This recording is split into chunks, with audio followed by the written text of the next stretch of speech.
Yay! Hello, everybody, and welcome to Open Relationships Transforming Together, the podcast where we get honest about relationships. Today, I am filling in for our fearless host and CEO, Andrea Miller, who is out with a family emergency. And we are lucky to have in her place therapist Eli Harwood. You probably know her online as AttachmentNerd. She's also author of the new book, Securely Attached: Transform Your Relationship Patterns into Loving, Lasting Romantic Relationships. Welcome, Eli. We're so happy to have you back. Thank you so much. I'm so pumped. I'm excited to play. Oh my gosh, it's so fun. So Brian has a really fun setup for us today. Here we have our producer, Brian Adkins. Brian, tell us what we're in for today. So, since you two share a common theme of being both parent experts and relation experts, we wanted to source some of the more out there questions that have been put on the internet. A lot of them are from the Am I the A-hole subreddit. And we thought it'd be, you know, a great way for you two to kind of weigh in on some of these problems that people are having, let's call it. But so to kind of start things off, we're going to do, this one's kind of a warm-up one. This will get us into the feel of what we're going to be doing here today. Okay, I'm so excited. I love Reddit questions and Reddit problems. It gets really unhinged. Yeah. But so this one is to start us off with, am I the a-hole for the way I divorced my wife? So it says, I, 39, male at 39, recently told my wife, 37, female, that I wanted a divorce. A lot of my friends and family have been telling me that the way I did it was so wrong, and I'm submitting this to the court of public opinion, that is AITA. We were together for 8 years. They were living together for 7 and married for the last 3. We have no kids together and neither of us want them. I was thinking about leaving for a little over a year, for a year and a half, and felt like my mind was finally made up around 5 months ago. We own a house together and I was concerned about having a place to live once we separate, so I started looking before talking to my wife. Once I got an apartment rented, a van to move a couple things over, I purposely rented the van on a day she wouldn't be home, so that way she wouldn't bother me. I only packed things I bought myself, and it was only the stuff she doesn't use, like my office chair, my desk, laptop, and my clothes. I left a note on the fridge explaining... I left a note on the fridge explaining how unhappy I was and have been for a while. I let her know that I will pay my share of the mortgage for another 3 months, which should be enough time to sell the house if that's what she wants to do. She keeps calling me and wanting to talk, but I told her unless it's about legal stuff, like signing the divorce papers I emailed over, the house, or dividing assets, I don't want to hear it. Now my mother-in-law is calling me too, saying, quote, you can't just end an 8-year relationship without speaking to your wife, end quote. I don't know. I think I can. Okay, first of all, he ghosted his spouse. Like, did you even know that was a thing? With the note on the fridge? Okay, so, you know, I did know this was a thing because actually my father-in-law did this to my mother-in-law. No. She went to the gym. She went to the gym one day and she came home and he had packed his car and told her he was leaving. And that was that. So wait. These are people who had kids and everything too, or no? They were married for almost 40 years. No! No joke. No joke. So all their kids are grown. Which, okay, so it brings me to a couple things here. But this person clearly does not have a perspective on close, intimate relationships that is connected and relational. It's very much transactional. Like, well, I didn't harm her. I didn't extort her. I have every right to leave. And so it's like the letter of the law, like, yeah, okay, I'm glad you didn't do those other really terrible things you could have done to her, but like, are you the a-hole? I think you're the socially stunted hole. I don't know. That's how interesting what you're saying. I was like, yeah. It's like, this is what happens in a marriage when somebody has no empathy.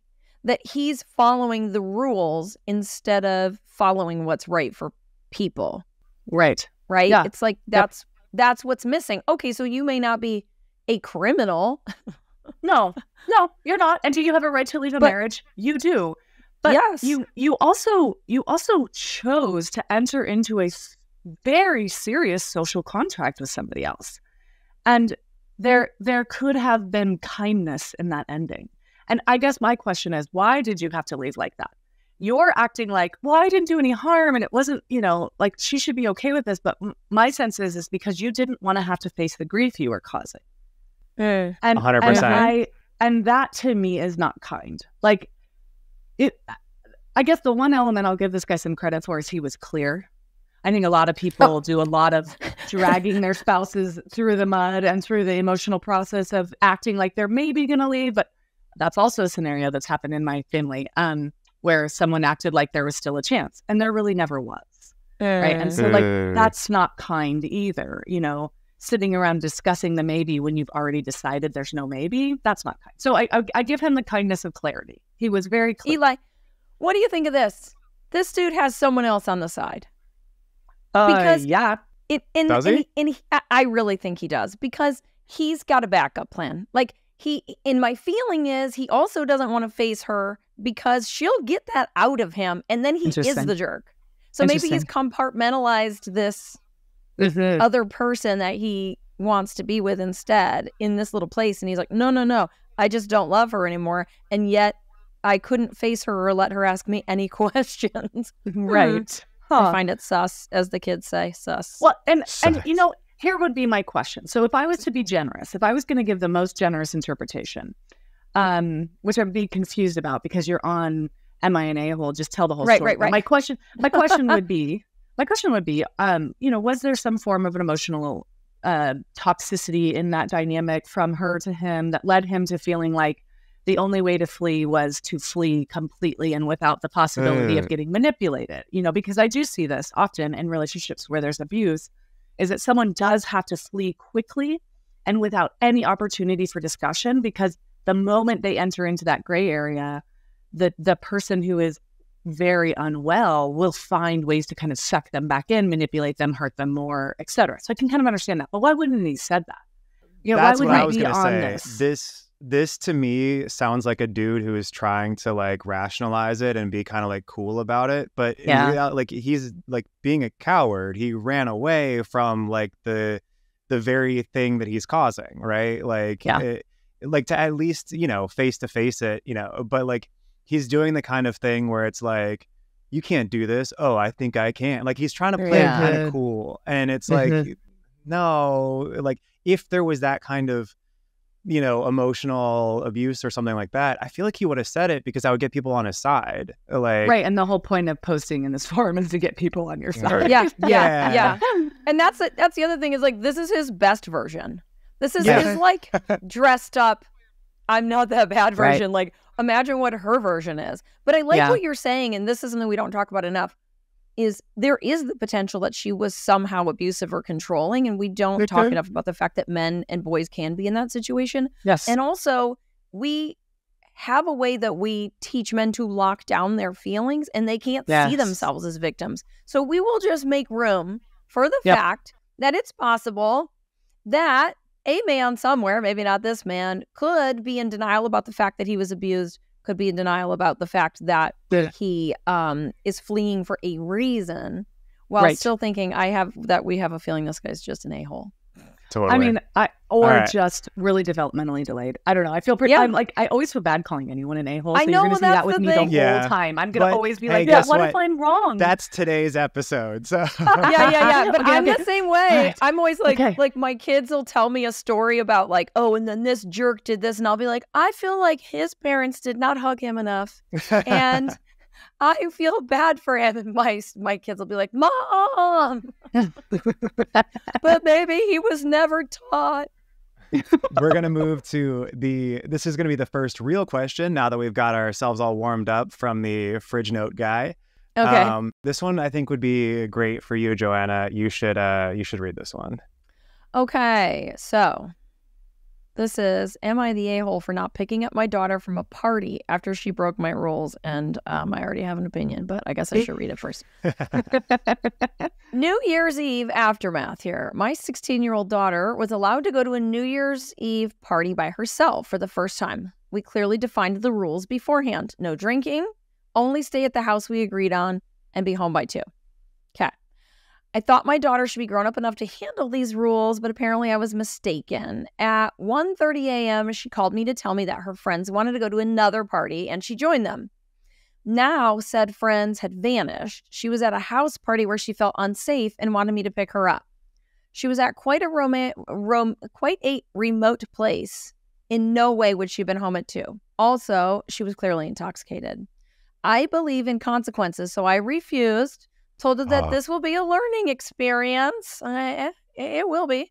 And to figure out how to get home. She's too old for rules, so she doesn't need my coding anymore.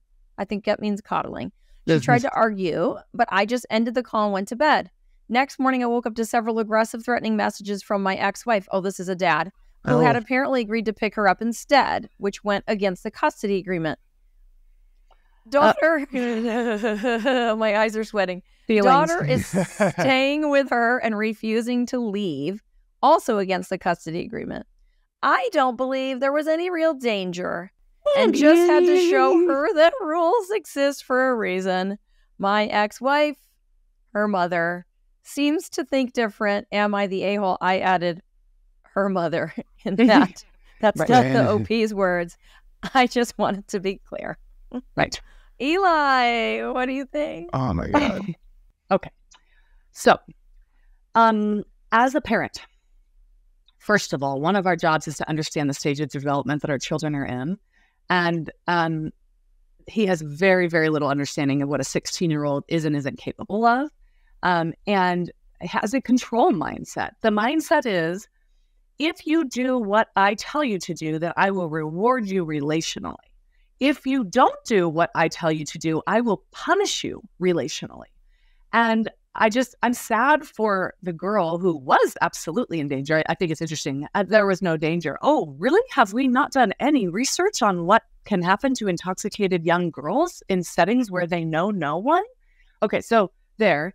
But what a missed opportunity for him to really show up for his daughter. And a way, I think, a distorted perspective on how we all learn. We don't learn because someone drops us in the mess we've made. We learn because someone is willing to show up for us when we do the wise thing of reaching out for help. He's missing that. It's like, did she mess up? Yeah, she messed up like the average 16-year-old kid messes up. Yep. But what she did next was profound. She called for help. And so did you teach her a lesson about not doing things wrong? No, you taught her a lesson that you are not reliable and you are not someone she can lean on when things get messy in life. And of course they will. So yeah, and that's why when I said, she learned a lesson, you're exactly right. She learned that she can't ask her dad for help. She learned that she shouldn't trust her instincts about an unsafe situation. Yes. Because now her dad is saying it wasn't unsafe. And so you deserve it.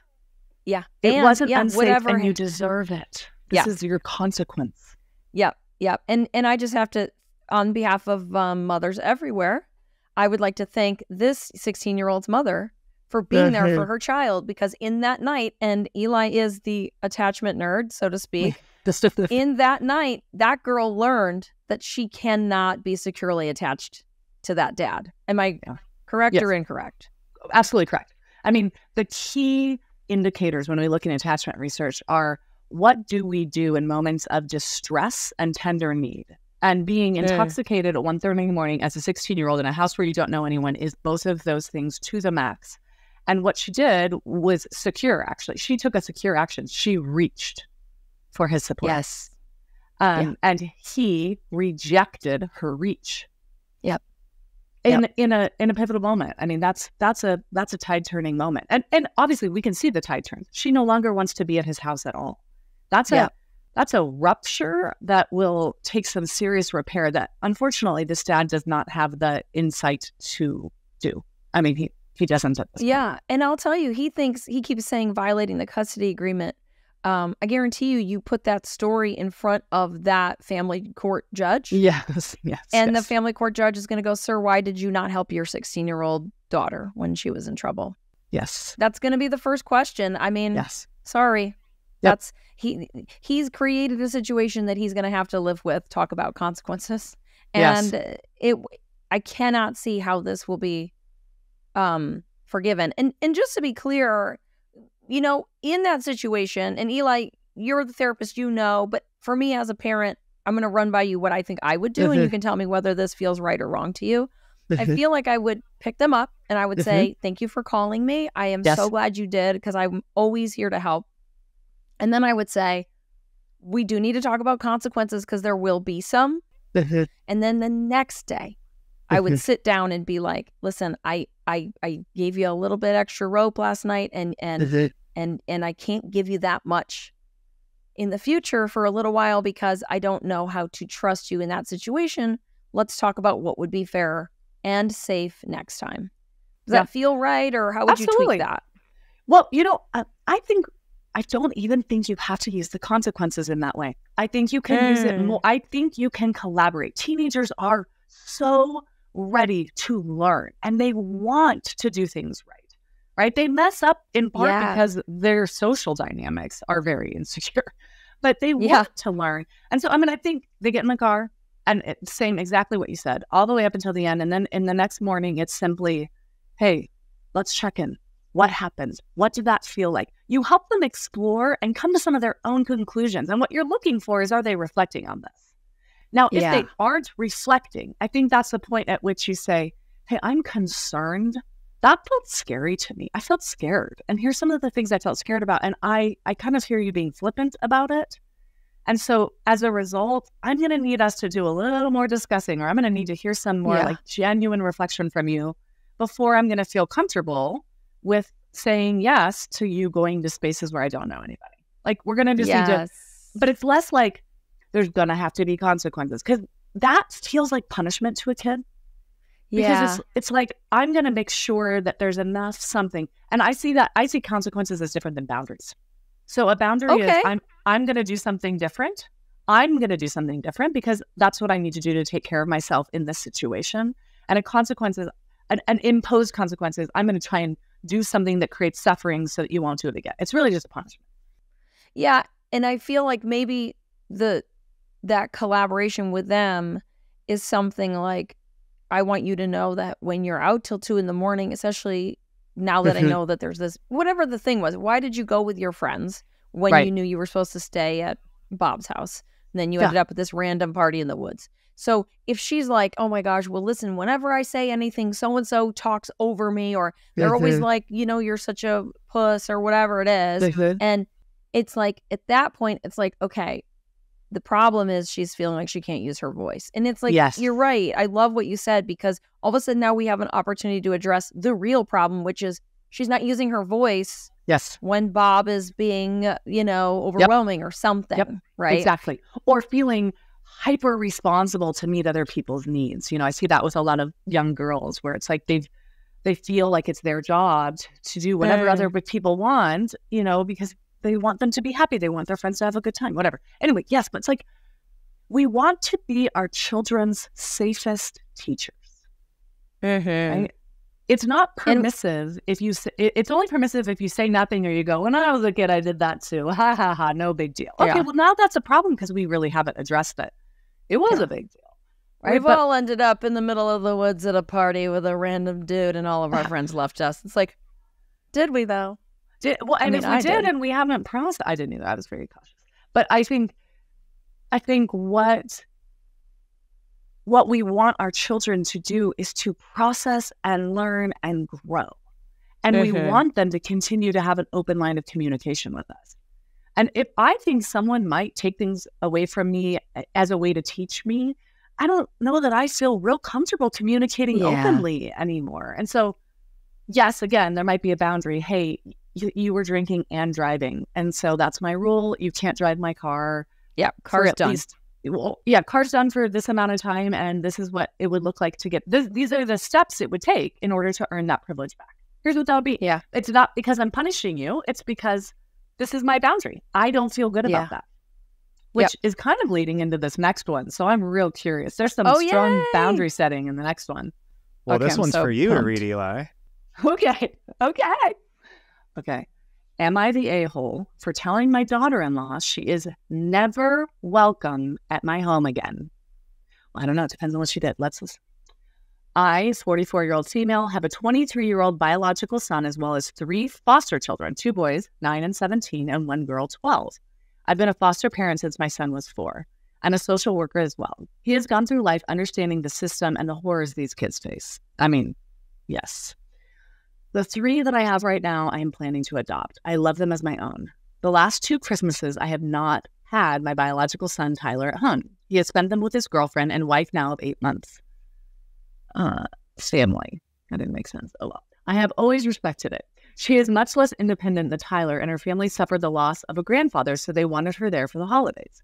This Christmas, Tyler has been telling me that him and Sonia, my daughter-in-law, will spend Christmas with our family. Well, the day before yesterday, Tyler told me he feels like he owes a debt to Sonia's family for the extravagant wedding gift they gave them, and he felt pressure to spend another holiday with them. I didn't believe him. I know when my son is lying. After pressing for about 15 minutes, he revealed to me that Sonia felt uncomfortable spending Christmas at home because it did not feel genuine. She says that my foster children are not real family, so it takes away from the spirit of the holiday. Yeah, skid marks. I would never let anyone be so disrespectful to Tyler, so why would I let this fly with my other children? I told him, fine, but if she doesn't feel comfortable at Christmas, then I don't ever feel comfortable with her around my kids. And she cannot step foot in this house again. I've always treated her with kindness and respect. I love her because she loves my son and he loves her, but I will not let anyone exclude my children. My husband believes I'm going to cause a wedge between us and our son, but right now I'm so disappointed in him. This is not who I raised him to be. Maybe a wedge is needed for him to come to his senses. So Reddit, am I the a-hole? Well, first of all, I'll just say this. Continuing our theme of we have an opportunity to have a conversation here, right? We, as our couples therapist once said, every family is a culture. And this gal's family culture may have been one of, these aren't your real kids.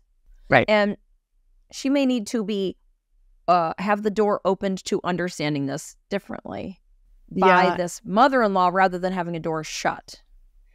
That was my instant reaction. I mean, I have adopted siblings. I have worked with kids in the foster system for a very long time. I feel very protective of children who have gone through relinquishment, loss, abuse, trauma, and are treated as such, as if that's some indication of their value in the world. So I understand the mama bear response, the like, not my children.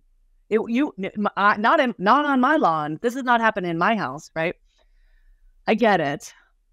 But I also would say there's a more mature way to respond. Wow, that hurts. That's really upsetting to me. I'm going to need to take some time to figure out how I'm going to respond to this. We won't see you this Christmas since that's been what you've decided. And I will reach out to you. I need a little time to cool down. I feel really defensive of my 3 other children and hurt. And I feel hurt that you didn't stand up to this way of thinking. I feel hurt that you've left your siblings in this ignorant assumption from your wife. Yeah. I also wonder how old they are. Did they say how old the kid? 23 is the boy, so he's been with her since he was 21. These are young married people. I mean, they're kids. There's not even a fully formed prefrontal cortex.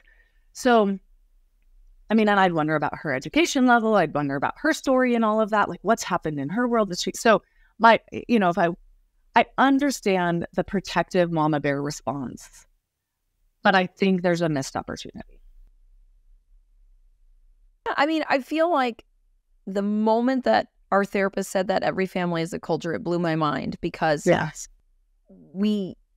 that point, when you blend families, you do need to invite them into your culture instead of assuming they know, And also shout out to this foster mom. She sounds amazing. Yeah, absolutely. I wonder too, and I mean, because this is where the conversation comes in. I wonder if that was the excuse he came up with because he didn't feel comfortable sharing something else. That's something I see a lot where it's like, that was like the quickest thing he could explain. But maybe there's some other thing that's much more complex and emotional and he's not ready to address. Is the boundary from the daughter-in-law or is it from him? I don't know. Who knows? But you but feel like you see people scapegoating their spouses a lot. Is that what you're saying? Yeah, definitely. Oh, nice. Definitely. Lovely. I think dynamics with parents, I think a lot of people don't know how to shift the loyalty, so shift that primary attachment to their partner and know how to rearrange the relationship with their parents.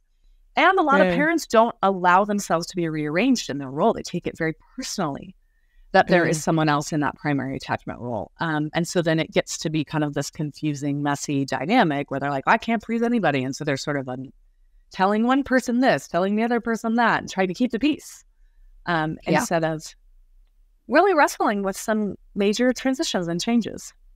Yeah. Okay. Well, I hope that they listen to you because I feel like they need to hear Eli Harwood right now. Like all of these people that we're talking about, it's like a therapist is helping you. Oh, well. You're so sweet.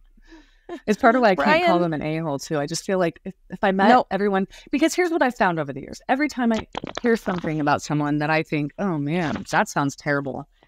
When I have the opportunity to dig into the story, I go, oh, well, yeah, it was terrible. And also, I see where that came from. I see the humanness. It's very, the humanity is there somewhere. Eli is going to do therapeutically sound answers to these. She's not calling someone an a-hole. Or maybe there will be one that's so bad that I'm like, that's it. That's the one. I can use it. I can name We'll have to see. Okay, Brian, who's reading the next one? All right, so I think I'll tackle this one because this one feels like a you'll see. I did end up reading a little bit of this one and was like, oh, okay, oof, yikes. All right, so, this one is, am I the a-hole for telling my wife that I'm not taking off of work to be present at our daughter's birth? Yep, I don't even have to get into this one. It's already looking bad. So, all right. My daughter is expected to be born sometime this month, so I've been picking up extra work in order to have more money for when the baby came. Yesterday, when I came home and my wife asked when I would be taking off of work, so that way I could be by her bedside. I told her that I couldn't because there was a big project coming up and that they needed me. My boss is also married to the sister of one of my wife's brother's friends. That's not complicated at all. So my boss is also married to this. My boss is also married to the sister of one of my wife's brother's friends, and they've all known each other for a long time. When I got out of the shower, my wife told me that she called my boss and that he was giving me as much time off as I needed with pay. Then she says, "You told me that there was a project and that they needed you. But I was just told you didn't even ask for any time off. In fact, you asked for more work." I got upset, for one, and I told her this when I was first offered the job as well, that I don't want her using her friendship with my boss to get me any special treatment. 2, I think it's disrespectful that she overruled my decision to go to work by going over my head. Instead of talking to me and having a call, if I decided to take time off, that is, she decided by herself that I was going to take time off and called the boss on my behalf. Imagine you decided to do something at work and your spouse calls your boss and tells them not to let you do it. How would you feel? Oh boy. She apologized about calling, but was still mad about why I never asked for time off.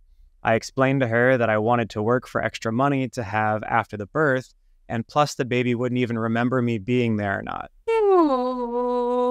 Oh my God, it's not about the baby. Anyway, I'm sorry, it's too early. She burst into tears and said that she wanted me to be there, and I felt bad and said I would try to be there. Oh my God, I can't even get through this. I felt bad and said I would try to be there if I could. And everything was fine until this morning when I was getting ready for work, and she said, "You're still going to work?" And I said, "Yes." And she asked, "What if the baby starts to come?" I said that her mom will be there and that I will try to rush over to the hospital as fast as I could. She said, fine, go. I don't care anymore, with an attitude, and I left. Yeah. Jesus Christ. I just got a text from her mom saying, quote, shame on you. And my mom saying, quote, I'm disappointed. I thought I raised you better than this. I don't get what the big deal is. Why is everyone making such a big deal about me not being at the bedside? How many of you remember your parents being bedside? I want to take the time off after the baby is born so I could bond with her. It doesn't make sense to me to take off before then. I know my wife wants me to be there, but we're always together. Am I the asshole, or is my wife not thinking straight? I try to be gentle with her because I know it's mostly out of her control hormones talking, but this is ridiculous. No. Yeah. Oh my God. I'm going to stay quiet and let you guys just... But the first thing I want to say is this.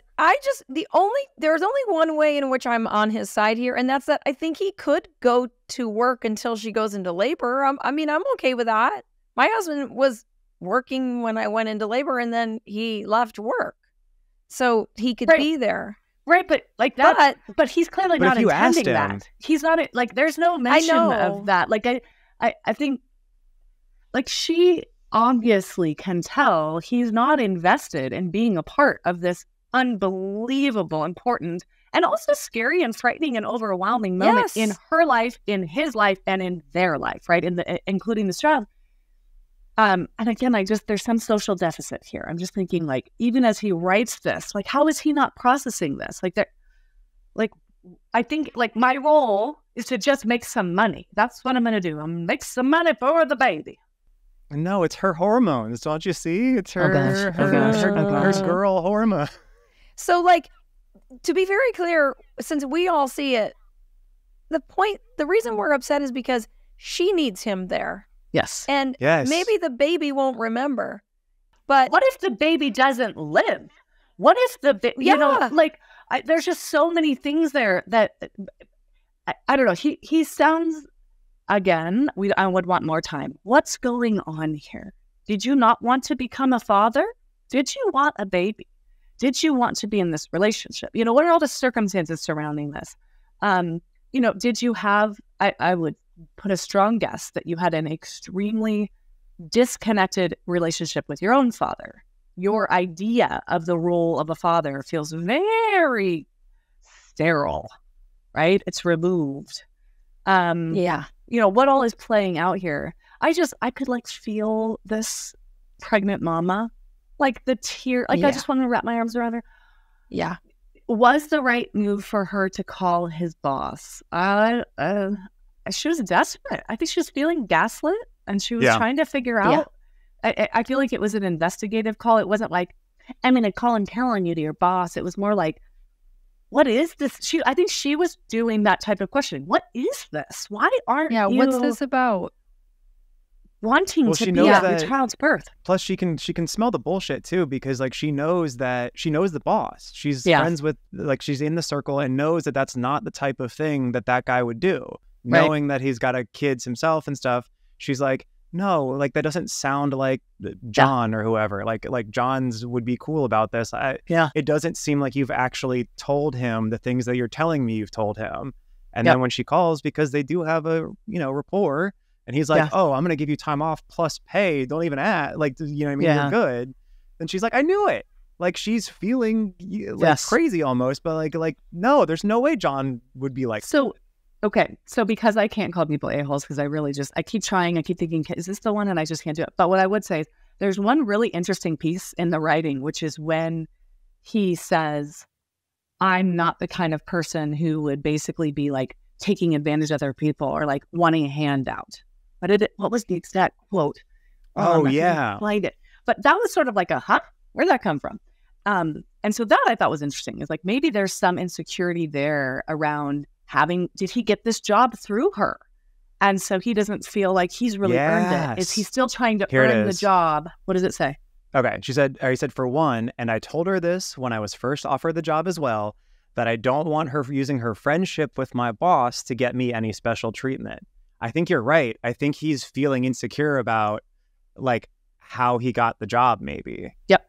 Which is something that toxic masculinity does to men, right? It's like, I have to earn this on my own accord with nobody's help. If there's any help involved, that means I'm not man enough. I haven't really done this. And so who knows what's playing out there? Because that felt kind of out of left field to me of like, what does this have to do with the price of tea?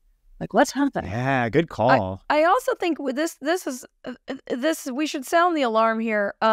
Men, you need to mentor other men about what it means to be a good dad and a good husband. But in this circumstance, men need to be talking to other men the way that we gals talk to each other when we are going to have a baby. Because I talked to my friend about, like, tell me about the placenta. What's that like? And I told other friends what different things were like in that experience. And I don't know if you guys know Jen Hamilton, but she's a TikToker who's a labor and delivery nurse. And she was talking about the different kinds of like bad dads in the delivery room, and she calls them turds. And she said she's had more than one dad show up with a complete gaming system with a full monitor to the delivery room to play video games with headphones on.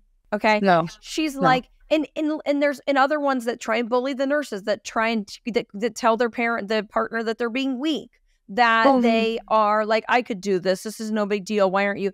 And Jen Hamilton outlines this really, really clearly. And combined with this, I'm thinking to myself, every individual man is responsible for how he's screwing this up. Yes. But also, men, please, it is time for you to step in and help your sons and your guy friends know how to be good dads in that delivery room and good partners. Like, guys, come on. It's ridiculous. Well, also it breaks my heart again, sorry, I have to go to the heartbreak, but it's the training, like you've referenced this earlier, the training that occurs early in childhood for boys, that they are disconnected from their bodies. And so they enter into, and we can't be connected to others if we're disconnected to ourselves, right? So that's the back and forth. We learn how to be connected to ourselves by being connected to others.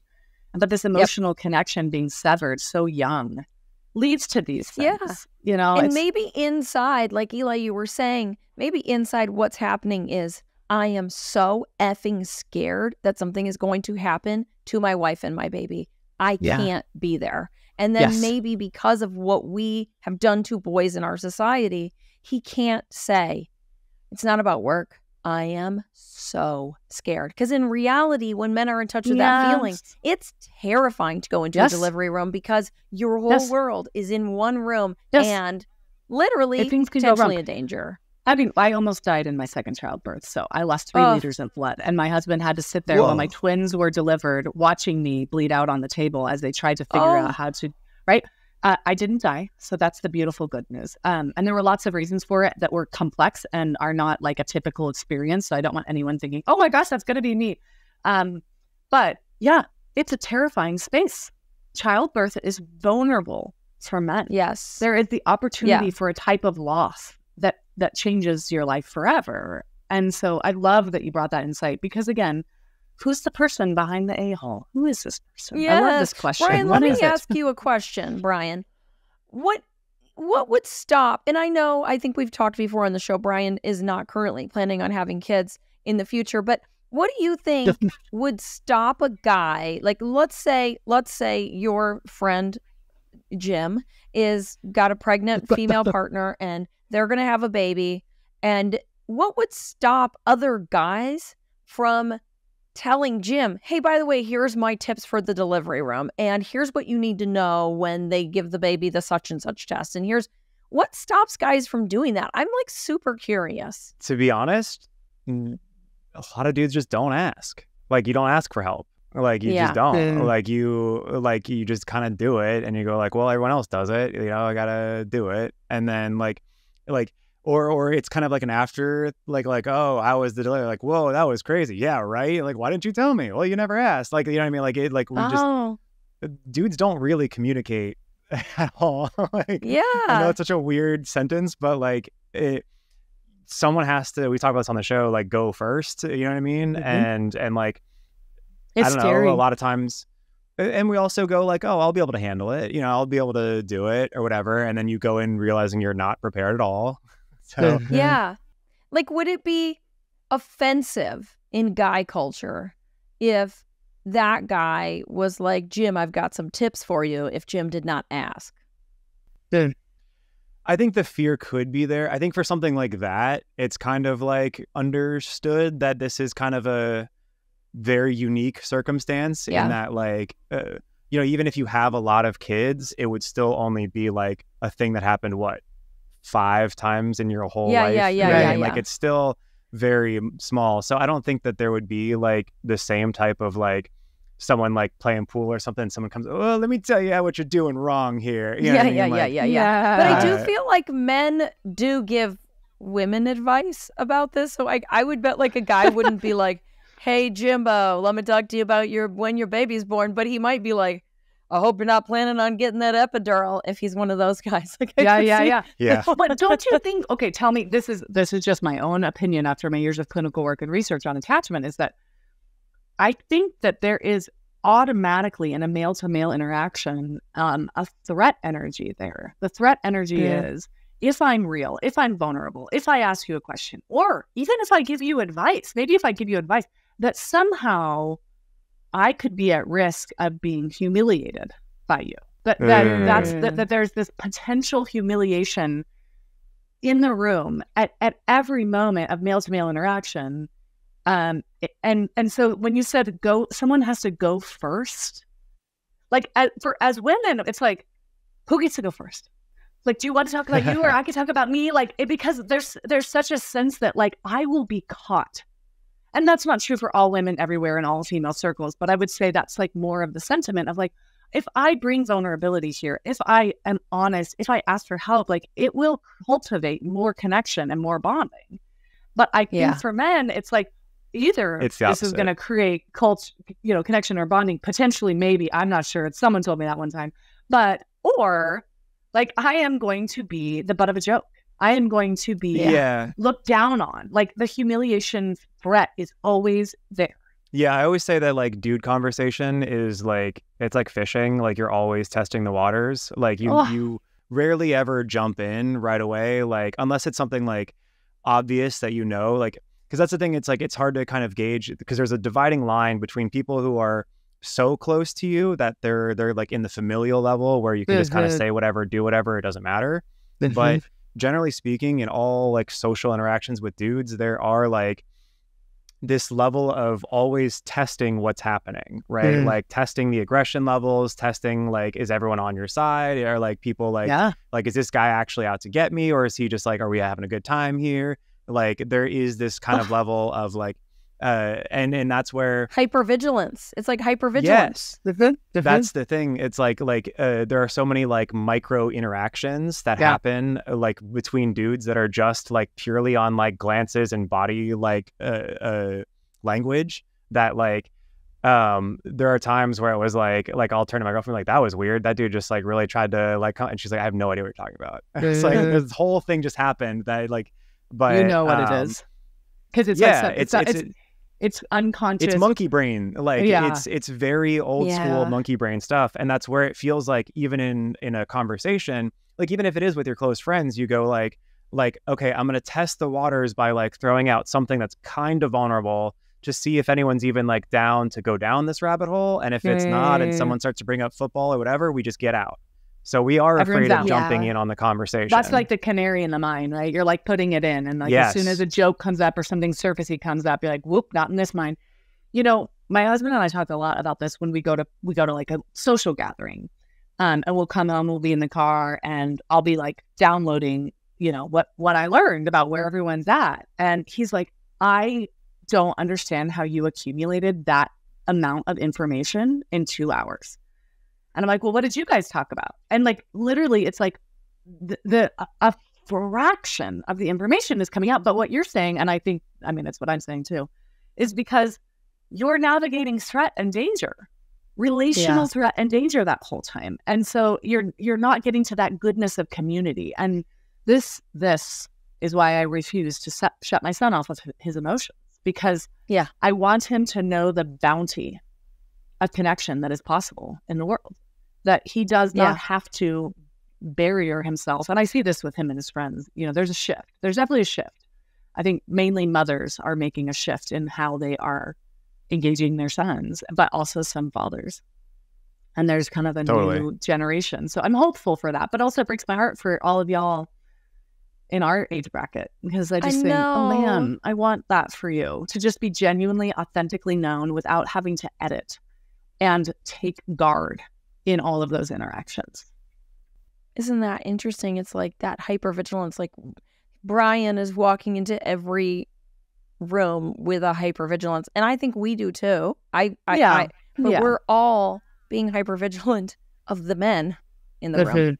The men are, and we are in different ways. Like I'm looking at what man in the room is going to make me uncomfortable, and Brian's looking at what man in the room could be dangerous. And we're all, I mean, isn't that an interesting dynamic that we don't ever talk about? Also, I love the download. So my friend, my former writing partner, Jamie Reedy, he called it the daily download. That every day when the husband and wife or the partners get back together, the wife does the daily download, and the husband's job is to receive the download at that moment. And I never get a download back. I'm always like, and then what happened? And then what did you and Aria talk about at lunch? And then what did Mauro say? And my husband's like, I don't know. And I'm like, I mean. So we're going to tee up this next one. I think, Joanna, you'd be a good one for this one. Okay. So if you wouldn't mind. Am I the a-hole for asking my mom to pay rent if she moves in with us? Okay. My wife, 38, and I, 41, just had to fire our au pair because she drove dangerously and almost got into several car accidents. We have 3 children, 8, 6, and 4, and my wife and I work. We both come from Asian families, so it's important for us to take care of our parents. My mom currently lives on the other side of the U.S., and I asked her to come stay with us and pay rent, specifically a quarter of the rent, because there are 4 bedrooms. I was hoping that she would help take care of the children and help my wife with the household chores. Okay. But I am asking for rent because she's incredibly messy. She probably has undiagnosed ADHD, and the house where she lives right now is full of garbage and piles and things that should have been thrown out years ago. She's not at a point now where she can't live alone, but she is getting there. And I figured that her moving in with us would help her, and she could also spend more time with her grandchildren. I asked her to move in and pay rent, utilities, and groceries. She wouldn't clean, obviously, but maybe she would drive the kids around and cook some. She got mad at me and says that asking for rent is wrong, especially if I'm asking her to move in. I don't think I'm the a-hole, though, because she would be incredibly messy, and I would eventually have to start looking after her, too.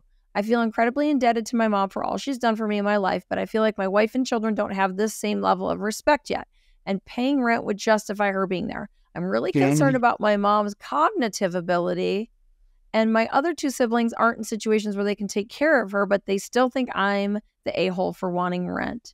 My mom also inherited a lot of money, so she can afford this.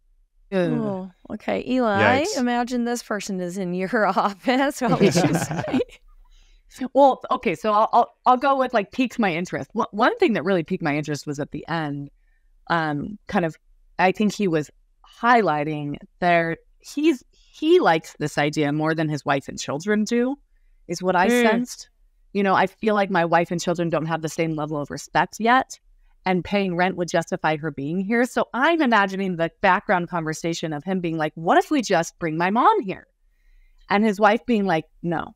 We're not doing that. We're going to have to take care of her. Blah, blah. We're going to have to clean up her messes. Blah, blah, blah. I don't know. So I'm wondering about that. Like, what's the dynamic there?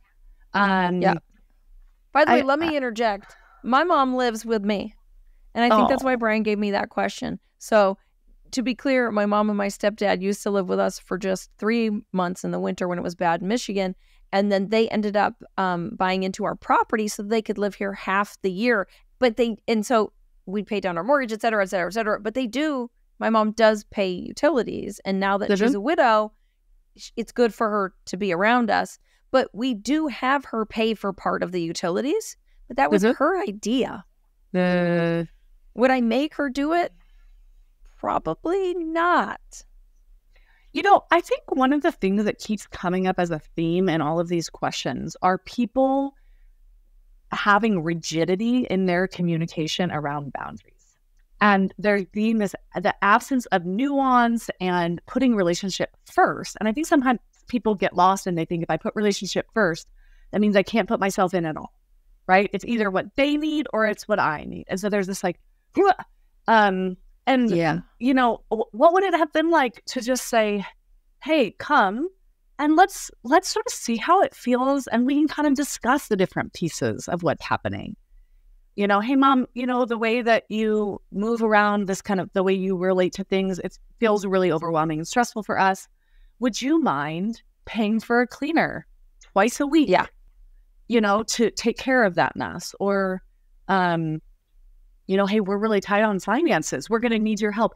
I think I get that she has lots of money. You're probably going to inherit that money, dude. Yeah.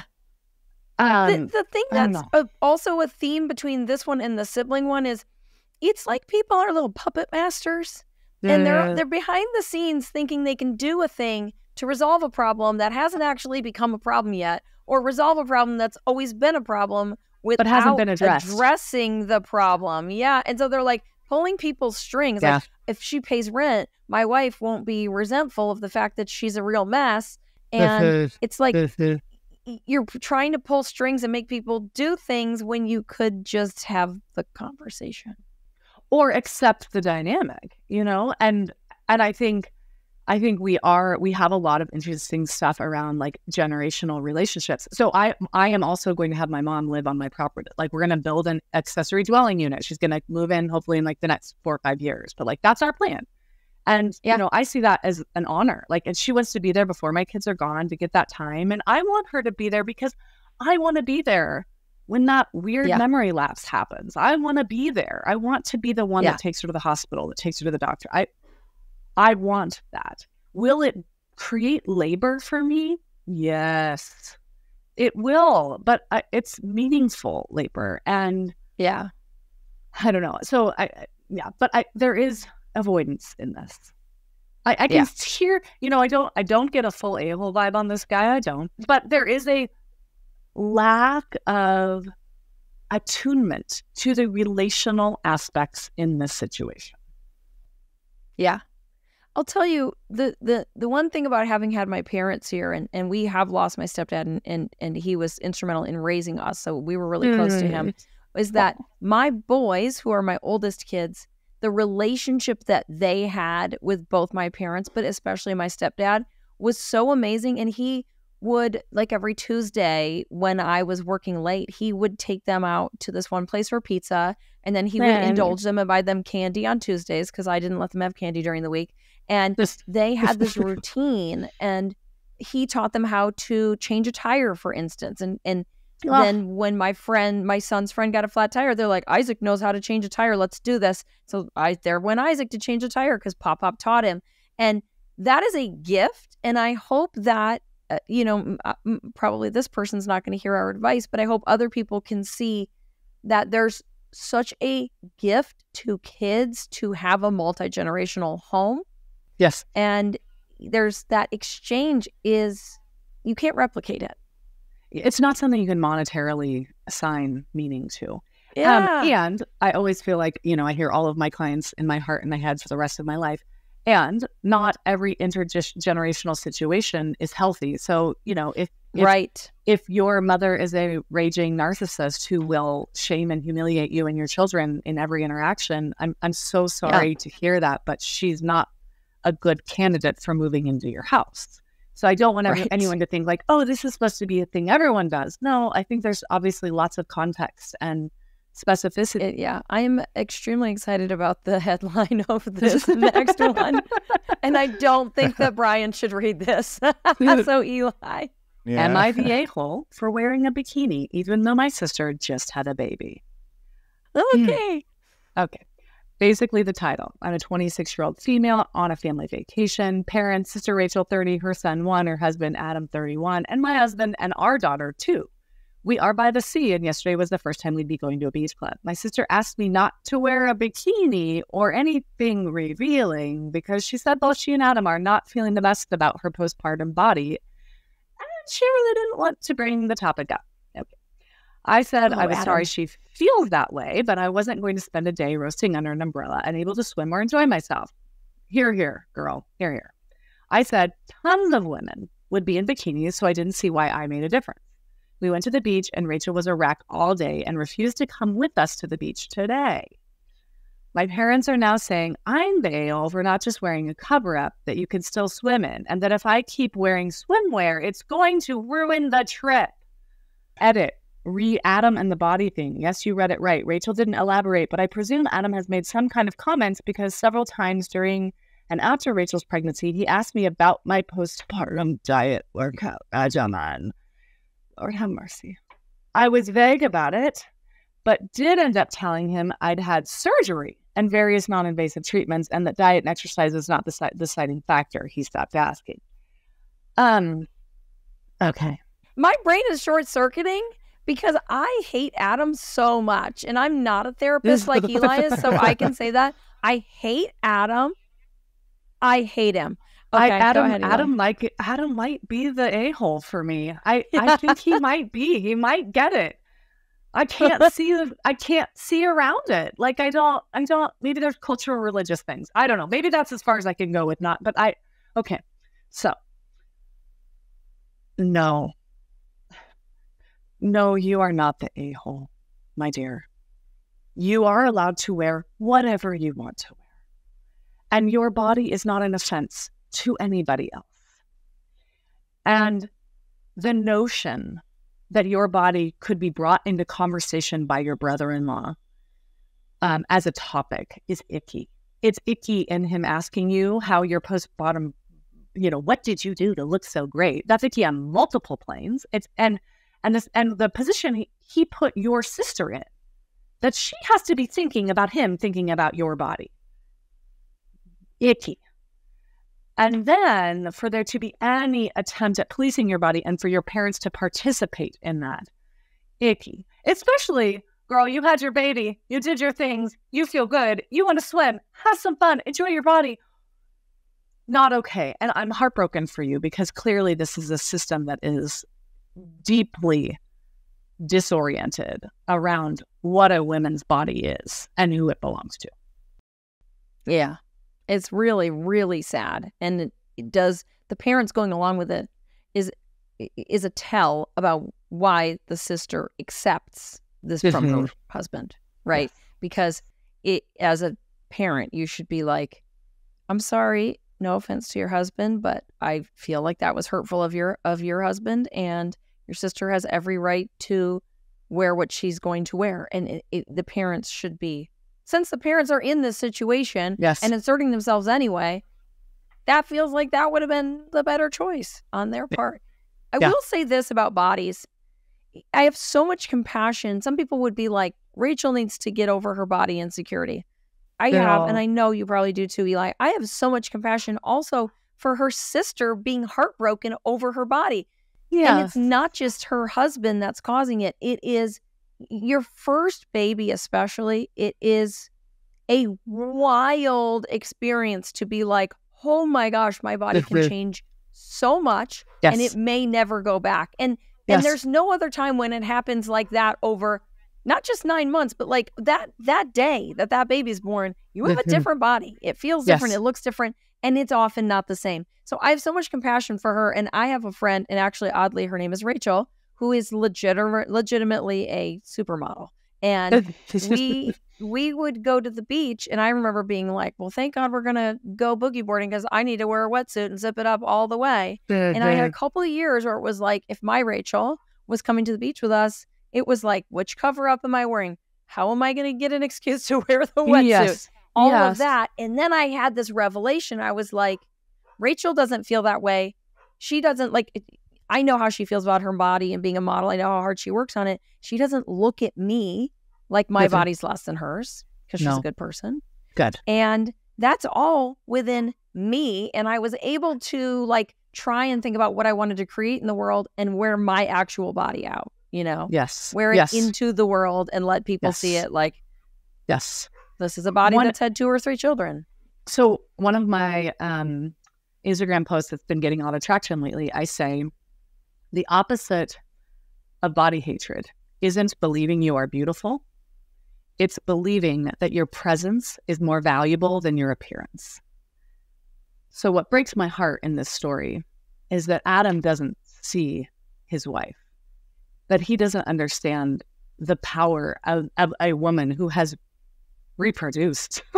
Like the beauty of that, the allure of that, the sacredness of that he is stuck on appearance over presence. And now his presence is causing harm to both his wife and his sister-in-law. And it's such an insecurity that for men, I'm reminded, oh God, I keep going compassionate places with jerk men, and I'm so sorry. But it is a reminder. I think I did that to us.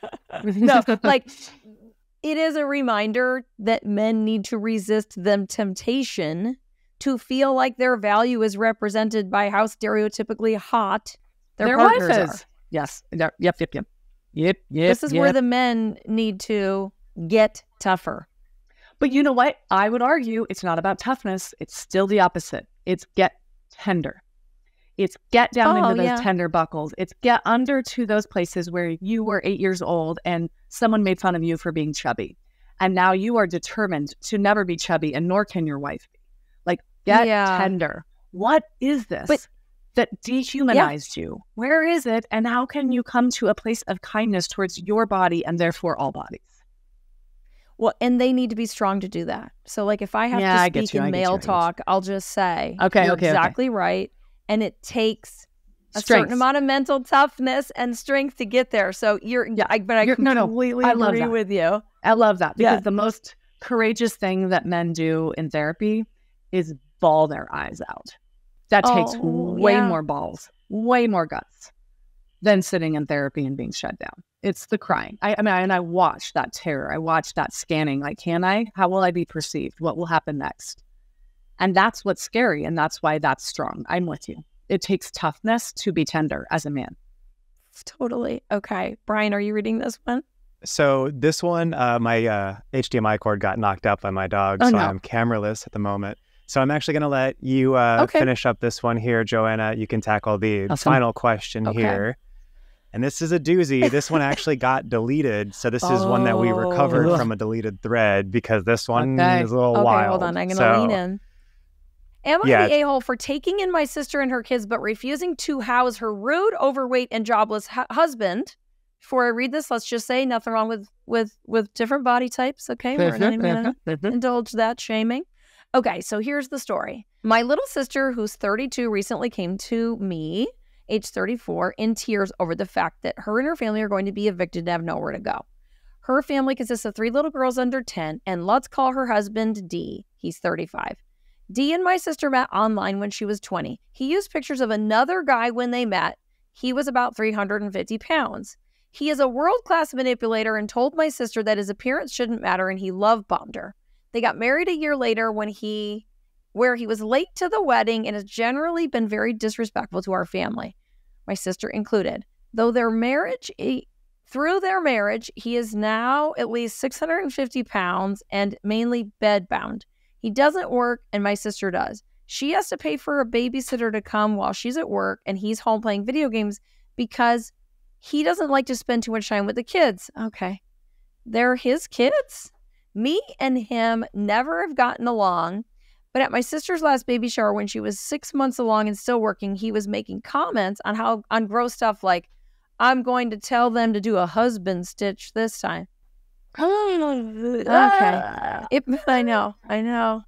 I was going to make that joke earlier about the other guy. I was going to be like, is he going to tell her to put the husband stitch in? Oh my God, this dude actually said it. It pissed me off and I confronted him.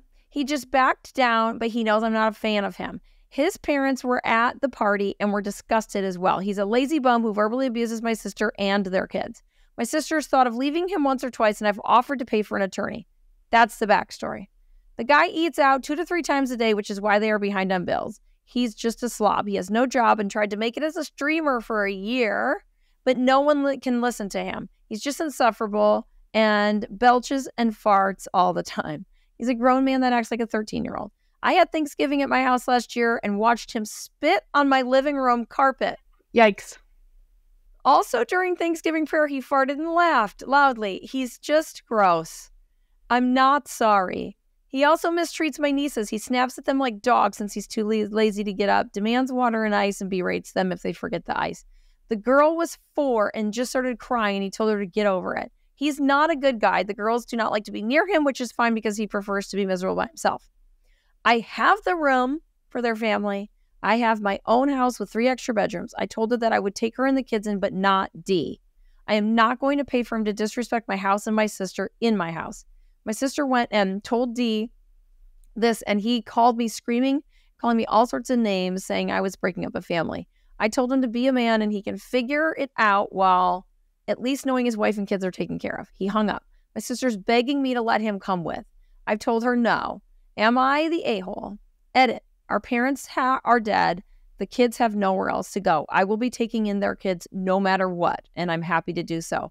But I won't take in my sister if she won't stay because D isn't invited. Okay, there's so much here, and the first thing I want to say is... I mean, not the asshole, right? She's like, not I can't the be the asshole, only one. but I do want to make really clear that, like, clearly he's disabled and Yes. excessive weight gain. We often do, like, equate that with slobbery, and I want to be clear that I, nor I'm sure Eli, nor Brian... It's mental illness. ...is trying... Yeah, we're none of us are trying to say that the weight gain makes him a slob. It sounds... But things like spitting on the floor and being verbally abusive to his family, those are the things we can address without any shame or hesitance. Yes. At least on my part. This could be the hottest dude in the world, and Yeah, I would still feel the I same. think that's it. The fat shaming that's inherent in how she talks about him feels yucky. But clearly, like, there's a deeply problematic mindset that he has about himself and the way he treats. And I think she's setting a really healthy boundary. Like, no, absolutely not. He cannot come live here.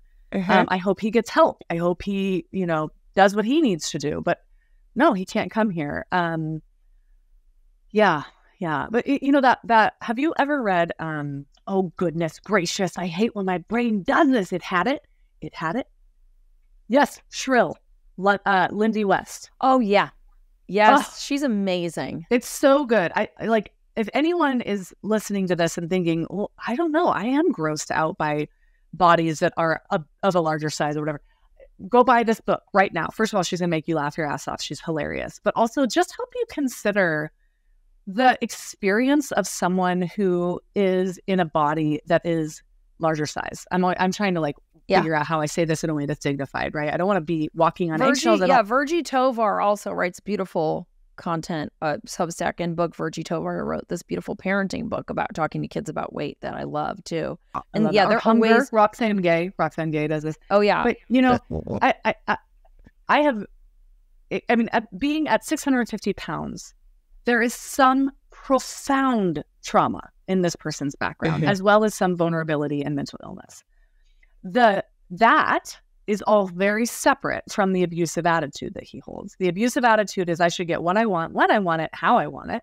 And if you don't give me those things, now I am justified to treat you in degrading ways. Okay. And I can ignore all of my impact on everybody else, but then I can criticize everyone else's impact. Okay.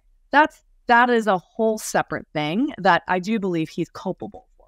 I do not believe he's culpable for his illness, his position in life. And I don't think highlighting that as what makes him bad is okay. But the other pieces are inexcusable and abusive. And I hope he gets some help. I hope he really figures it out. I mean, having to pay for a babysitter to come in while he's home because he doesn't feel like watching his own kids is bananas. That is I don't even understand how that's like. How do you have that conversation even with your significant other? Like, oh, like you're at work. I don't feel like watching the kids. You pay and especially it when takes you don't have the weaponized incompetence. And my back. I can't get up. My back is hurting. There's just no way. I mean, and I tried to get to that one doctor, but they're booked out for 9 months, or they told me this, and I don't know. It's medical. I'm sure that was the discussion. And I'm sure that's how the wife got to the point of enabling that. There certainly are men who will not watch their own children, will not be primary parents even for an afternoon because of various excuses. And it seems like this is the kind of guy that would do that. And he just overall sounds abusive. And my heart breaks for this little sister because... And the kids. She's clearly afraid to set healthy boundaries with her husband. And she's modeling that for these little girls, which devastating. Yeah. I'm so annoyed they took it down because now I want to get on Reddit and find out what's happened. What happened? Did they come? Did they not I will say this. These little girls are getting a good example from their aunt, though, because if your aunt says, like, hey, I want you to know you can come be with me. I'm going to keep you safe. And here is why I've decided not to invite your dad. And I know you love him and he has many wonderful traits. But in this case, in my home, I'm setting this boundary. That's actually a really good example for them, in my opinion. Absolutely. Well, we've solved all the world's problems today. We did. The United Nations should call So on wait, us. the final verdict on that one.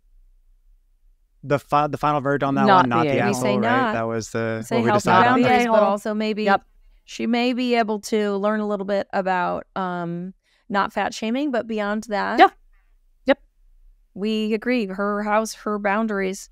Yep. Eli, will you just take 1 minute and explain the difference between boundaries and trying to control somebody else? Yes. Well, like sometimes people say they say boundaries and what they're really doing is like controlling somebody else. Like my boundaries are you can't do such and such. So a boundary is about what I will or will not do. Okay. So if someone is saying my boundary is you need to be at my house every morning at 6 a.m., blah, blah, blah, blah, blah. That's not setting a boundary. That's giving someone instructions. So the boundary might be, hey, I really do want you to be the person on this job or on this project, but if you can't be there consistently at 6 a.m., I'm going to have to hire somebody else. And the energy is the huge piece in the difference between controlling behavior and setting boundaries. Controlling behavior is about, again, that abusive mindset. I should get what I want when I want it, how I want it, and I'm going to find ways to communicate about that make you feel like you have no other choice. Whereas boundaries are more like, I am going to focus on what's in my control. And I'm going to take care of that, the serenity thing. I'm going to recognize what is and isn't in my control and focus on what is in my control and address that. And I'm okay. And I understand that you have choices in that too. I respect and recognize your choices. If getting here at 6 a.m. is not good for you, I totally get that. And I want you to find another job that works for what you need. Yeah. And in this case, with these two sisters, if the older sister were saying, you cannot come to my home as long as you're married to him, that's not a boundary. No. But she can say, it's about something this person cannot live in my house. I'm manipulating you, or I'm trying to control you by telling you I'm cutting off access to me because of who you choose to be married to, as opposed to he's not allowed in my home because he doesn't respect my space and he scares me. That's a boundary. Because again, that makes sense. Thank you for that distinction. It's an important one. And there's subtlety. With all this stuff, there's subtlety and there's nuance and there's like, how do they go back and forth? But I'm always focusing on what can I do? What's my choice in this matter? And I'm going to let you figure out your choice. You do you. I'm going to figure out what we've learned that if we communicate better and also if we stop trying to be puppet masters to the other people in our lives and just have the conversation, we can avoid having to ask Reddit if we are the a-hole. Right. Well, I just want to thank you so much for joining us on this, Eli. We had so much fun. I want to do this every day, but I know it's not possible. And thank you to Brian, our producer, for rounding, and our team for rounding up these questions, because Sabrina and Lily and other members of our team helped with this. And we've had so much fun. And for people listening, Eli Harwood, follow her on socials. She is AttachmentNerd, at AttachmentNerd. And her book, Securely Attached, can be found anywhere you buy books. Thank you. And join us. I loved being with you all. Yay! And don't forget to like and subscribe to the podcast itself, and also be on the lookout for Joanna's upcoming book, Talk to Your Boys. Thank you. I'm so excited. Okay. Thank you so much for joining us, everybody. We'll see you guys next week. See ya!